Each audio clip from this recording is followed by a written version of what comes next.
Hi, it's GrimYGO with Luxury Gaming, and today we're covering LCS 12, which had 252 players in the event. We are here with Lundrity Velen. He played Tri-Brigade for this event, pure variant. Go ahead and introduce yourself. Lundrity Velen. I'm a random, but yeah, I play Tri-Brigade and they got top 8 this event. Nice. Do you have any shoutouts before we start?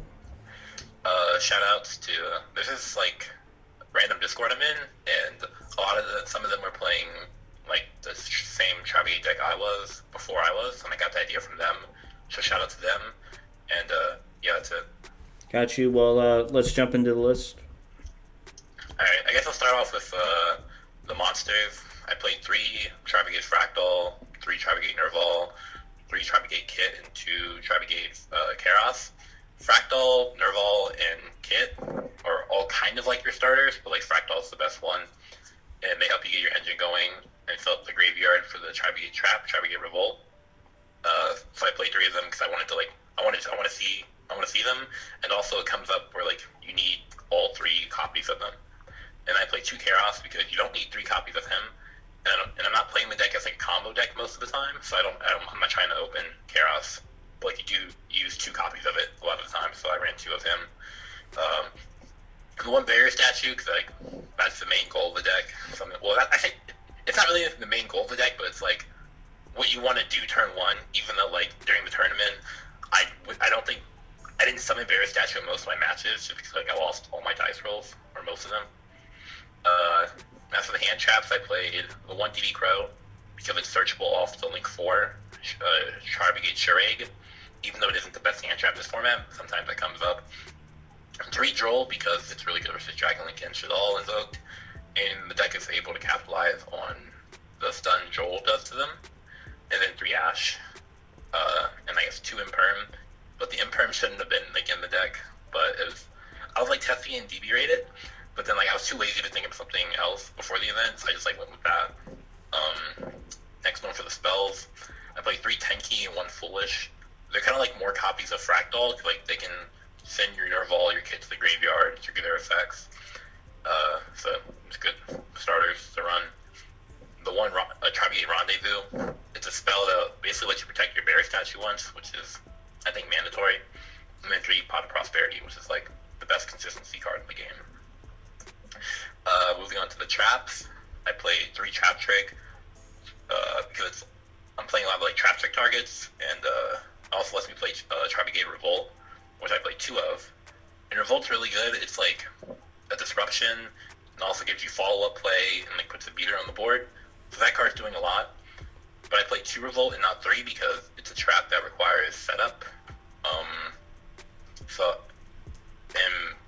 It's a trap that requires setup, but with Trap Trick, I'm able to run like 5 copies of it without the negatives of running a lot of copies of a trap like that. I played 3 Ice Dragon's Prison because it's like it's one of the best traps right now. It's just really good versus like all the decks. And then 2 Needle Filling and 2 Dynamiscus. And that's it for the main deck. The actually is pretty standard, I think. I played 1 of the Outer Entity Entis. That was just in case I played versus like a Maximus or whatever. It never came up. 3 of the Tri-Brigade Link 4, 2 of the Link 2, and 1 of the Link 3. Then I played this Mortal Link, some Barrier Statue, RP Conductor to help go into the Barrier Statue. When Creeple and Almirage as your Link 1 options, because like if you normal summoning Kit or Nerval, and you want to link them away to like start triggering their effects, and Almirage can be useful for like playing the background stuff. 1 Doom Eagle, it's a Link 3, which is mostly just for Link climbing, but it has a cool effect that lets you like shuffle a card or a monster in your opponent's graveyard into the deck, so that's kind of disruption. 1 Ancient Warrior, Double Dragon Lords. It's Ancient Warrior like 2, that's like a quick effect bounce, so it's 4 disruption, Appaloosa, and then Access Code. Moving on to the side deck, the side deck was kind of lackluster, not gonna lie. I didn't really put any thought into it.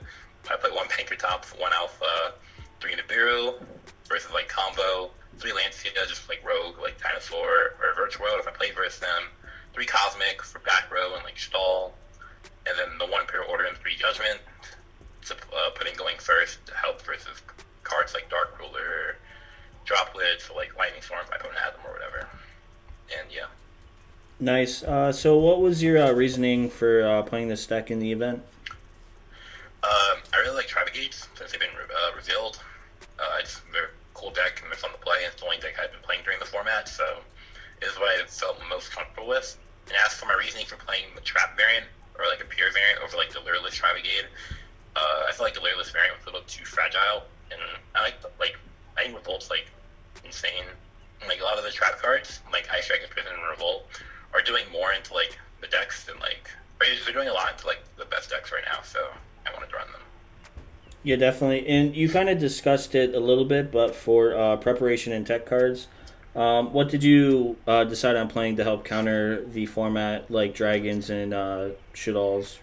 So I'm not one to like do a lot of testing because I'm very lazy, and I didn't do much preparation.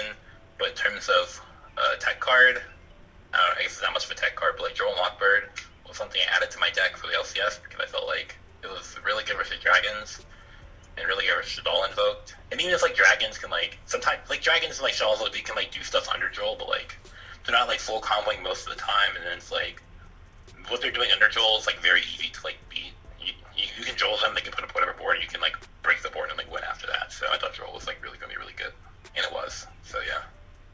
Yeah, it's nice. And yeah, since we discussed most of that, the last question before we wrap it up would be, what was the most most popular decks you played in the tournament? So I actually wrote down what I played versus. Round 1 I played versus Eldritch Dogmatica.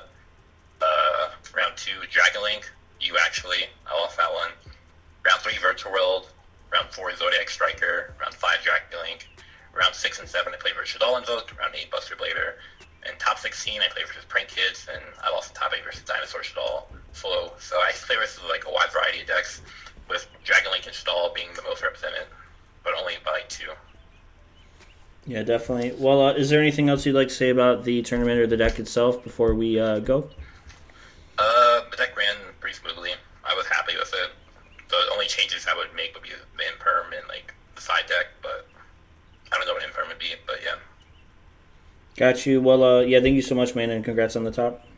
Thank you. Yep, no problem. And yeah, thank you guys for watching. I guess hope you enjoyed the deck profile. Shout outs to luxury sponsors, MetaMats, Imperial, and YGO Daily. And don't forget to like and subscribe, and see you guys in the next one.